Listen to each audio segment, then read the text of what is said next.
భారతదేశ వ్యాప్తంగా బహుజనులకు జరుగుతున్న అన్యాయం గురించి సుప్రీంకోర్టు మనువాదులకి అనుకూలంగా ఎస్సీలలో వివిధ గ్రూపులుగా, వివిధ తెగలుగా, వివిధ మతాలుగా విచ్ఛిన్నకరంగా ఉన్న శక్తులన్నిటి కూడా డాక్టర్ బాబాసాహెబ్ అంబేద్కర్ భారత రాజ్యాంగంలో 341 ఆర్టికల్లో ఈ యొక్క అణగారిన కులాలందరినీ, అంటరాని కులాలందరినీ కూడా ఒక గొడుక్కి తీసుకొచ్చి వాళ్ళ షెడ్యూల్ క్యాస్ట్ అని పేరు పెట్టి వాళ్ళకి భారత రాజ్యాంగంలో రిజర్వేషన్ కల్పించడం జరిగింది.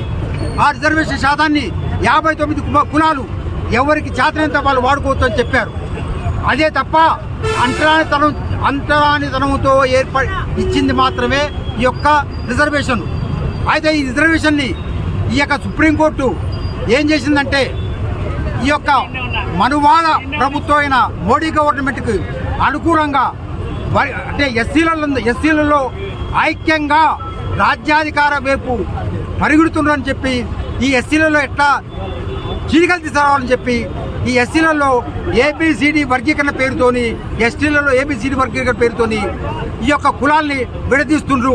వీళ్ళ యొక్క పుట్టని భగ్నం చేయడం కోసం భారతదేశ వ్యాప్తంగా ఈ సుప్రీంకోర్టు తీర్పు పునఃపరిశీలించాలని చెప్పి, ఎస్సీలందరూ ఐక్యంగా ఉండాలని చెప్పి, ఈ తీర్పుని వెనక్కి తీసుకోవాలని చెప్పి, ఈ కులాన్ని ఐక్యంగా ఉండాలని చెప్పి ఇది చేయడం జరుగుతుంది. కాబట్టి మాతో సహకరించవలసిందిగా మీ అందరిని కోరుతూ, సహకరించింది మీ అందరికి ధన్యవాదాలు తెలుపుతూ సెలవుకుంటున్నాం. జై భీమ్, జై భీమ్, జై భీమ్.